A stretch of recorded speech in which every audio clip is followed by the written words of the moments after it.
I work at Civic Cafe. I like doing cooking and making sandwich, and I serve customers too.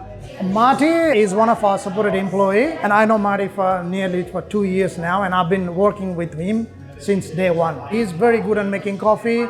He's been doing a lot of kitchen work as well, chopping, making wraps, making salads and things. He's a superstar.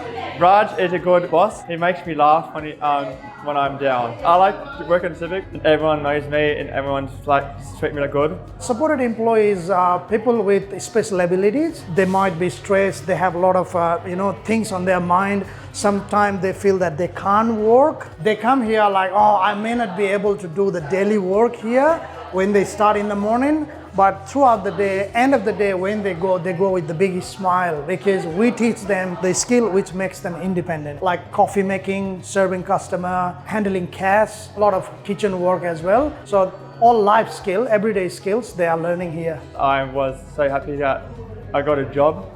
So working at Civic. My goal is working in a bar close to my house. When I come here and operate every day, working together with them, I feel at the end of the day, I taught them something which is making a bit of a difference in their life in a day-to-day basis.